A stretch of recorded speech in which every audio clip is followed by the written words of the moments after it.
Hello.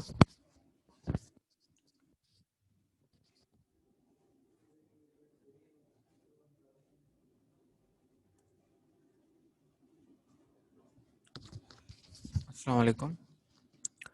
आज हमारा जो टॉपिक है वो हिस्ट्री ऑफ आर्किटेक्चर से रिलेटेड है। हमने आज जो टॉपिक कवर करना है उसमें हमने इजिप्शियन सिविलाइजेशन को कवर करना है। तो उसके लिए आज हम स्टार्ट करते हैं हिस्ट्री ऑफ आर्किटेक्चर का इजिप्शियन सिविलाइजेशन में। इसकी लोकेशन सबसे पहले देख लेते हैं। इजिप्शियन सिविलाइजेशन जो है वो आपको ये यहाँ पे नज़र आ रही होगी।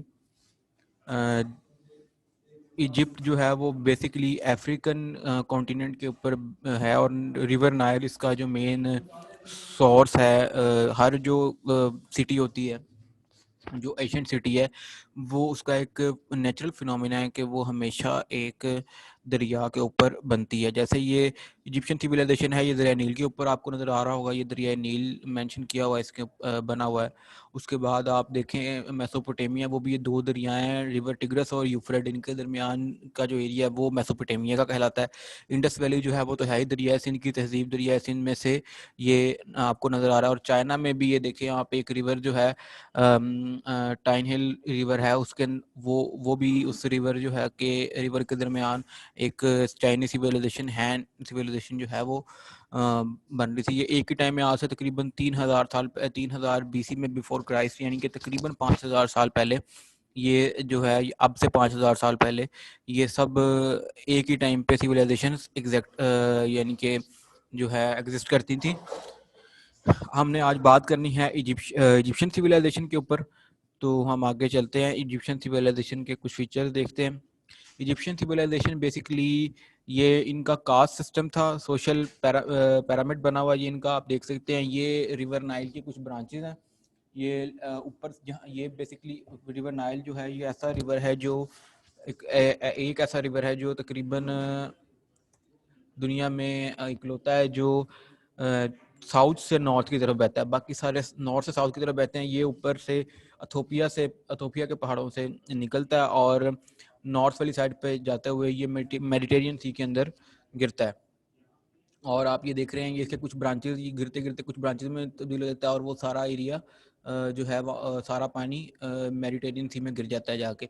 ये आप ग्रीन एरिया जो देख रहे हैं इसके नीचे, ये आबाद इलाका है, बाकी तो सारा डेजर्ट है। जो है इसके साथ इजिप्ट के साथ सिर्फ जो पट्टी है जिसके करीब जिसके करीब दरिया बह रहा है, दरिया के करीब तकरीबन 20-25 किलोमीटर एक साइड, 20-25 किलोमीटर दूसरी साइड पे आबादी मौजूद है। उससे आगे आबादी मौजूद नहीं है। यही वजह थी कि फ़ैरोज़ जो थे वो रूल करते थे इस जगह पे, तो लोग यहाँ से कहीं छोड़ के जा नहीं सकते थे आज से 5000 साल पहले। और वो फ़ैरोज़ जो थे, यानी कि जो फ़िरौन थे, वो जुल्म करते थे।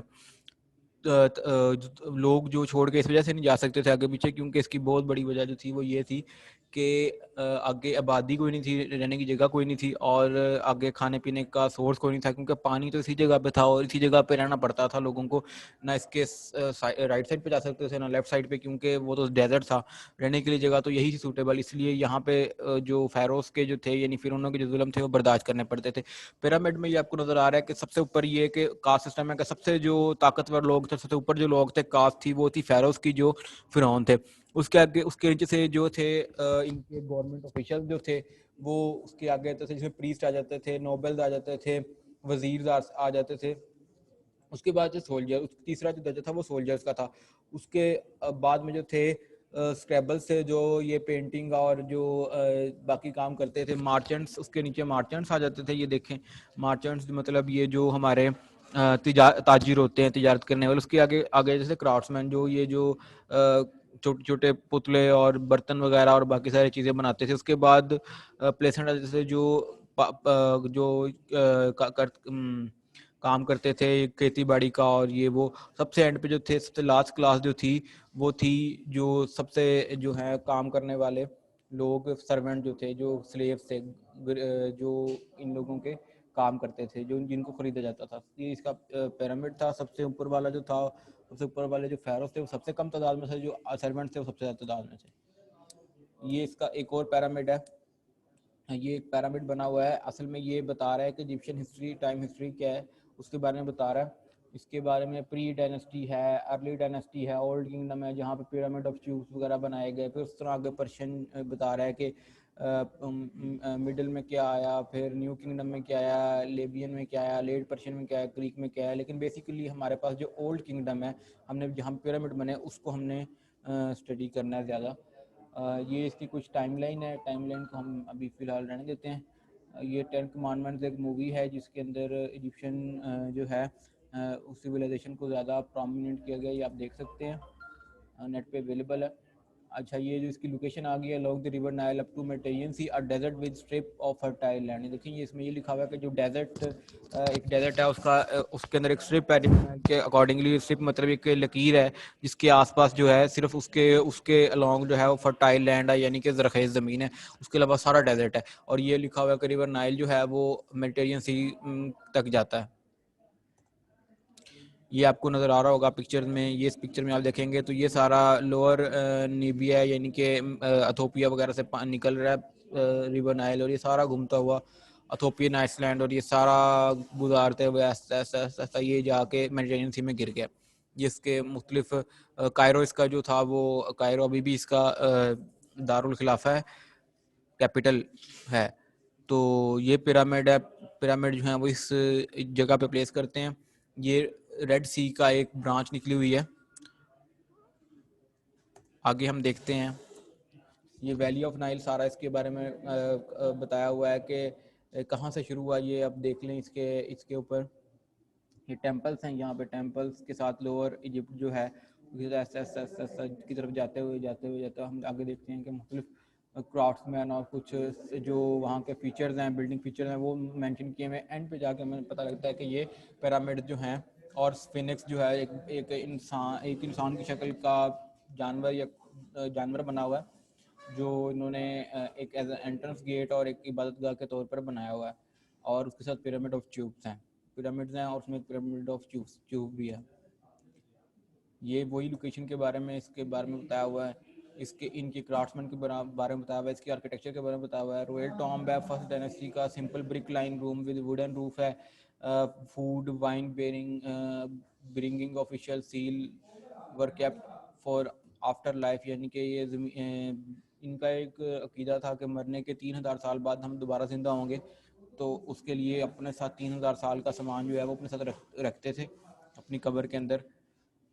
और इसके साथ ये कुछ सर्वेंट भी साथ ही अपने, जो अगर कोई किंग मरता था उसके साथ उसके सर्वेंट को भी मरना पड़ता था, उसके साथ ही दफना देते थे उनको। साथ सारा जो है वो बना दे, यानी कि उनको साथ ही दफन करना पड़ता था जो उनके सर्वेंट्स थे। तो एक किंग के साथ तकरीबन 10,000 लोग वैसे ही मार दिए जाते थे उनके ग्रेव में रखने के लिए। और उसके उसके साथ आप देखेंगे कि इसमें इनके जो ऊपर इनके जो पोइट्री हुए जो फिगर्स बने हुए हैं जिनके थ्रू जो इनकी राइटिंग है उनको दरअसल हायरोग्राफिक्स कहते हैं। हायरोग्राफिक मतलब जो किंग्स के बारे में लिखी हुई स्क्रिप्चर्स को हायरोग्राफिक कहते हैं। और ये रिटन सिंबल्स होते हैं, बने होते हैं, जिसके थ्रू हम देखते हैं कि क्या बात करना चाह रहे हैं वो। ये वही पिरामिड है, ये भी वही पिरामिड है। ये सारे पिरामिड के बारे में बताया हुआ है, सोसाइटी के बारे में, इनका कल्चर के बारे में बताया हुआ है। ये वही मैंने आपको जो बात बताई कि ये लोग जो है ये पूछते थे, फ़ैरोज़ को भी पूछते थे, उसके अलावा बिल्लियों को पूछते थे, मुख्तलिफ एनिमल्स को भी पूछते थे। ये एक ये मैंने बताया आपको, जो इंसान का चेहरा और जानवर का इसका धाड़ा है, ये वो है, ये इससे फ़ैरोज़ जो हैं ये उससे बात कर रहे हैं। ये सारे उनके बारे में, स्क्रिप्चर के बारे में जाने। रिलीजन का जो है ये रिलीजन के बारे में इनका कनेक्शन, बेसिकली जो इनका रिलीजन था वो इनके आर्किटेक्चर में बड़ा डिपेक्ट करता है। इसके अंदर बहुत सारी जो है मिथोलॉजिकल चीज़ें हैं, मैथमेटिकल जो है वो लर्निंग है इसके इनके आर्किटेक्चर के अंदर। एस्ट्रोनॉमी है और जो मैथमेटिकल इस तरह के जो इनके पिरामिड्स बने हुए हैं वो एग्जैक्ट स्क्वायर हैं, जो कि जिनको फ़िलहाल भी कॉपी करना जो है वो मुश्किल है, और बहुत हैवी स्ट्रक्चर हैं जो पिरामिड्स हैं। और इनके अलावा जो आप देखें तो स्ट्रॉन्ग बिलीव जो है इनका आफ्टर लाइफ पे था, और ये जानते थे कि जब लोग मर जाते हैं उसके बाद उन्होंने 3000 साल बाद जिंदा होना है, और उसके लिए पूरा बंदोबस्त करके जब बंदा मरता था तो उसके साथ दफनाते थे उनको। या फिर लोकेशन के बारे में थोड़ा सा ब्रीफ किया जा रहा है। आज जो हमने हिस्ट्री पढ़नी थी वो कंप्लीट हो चुकी है। अब नेक्स्ट जो है हम नेक्स्ट लेक्चर में पढ़ेंगे, इसको आपने प्रिपेयर करना है, उसके नेक्स्ट लेक्चर में इसके बारे में क्वेश्चन किए जाएंगे। Thank you.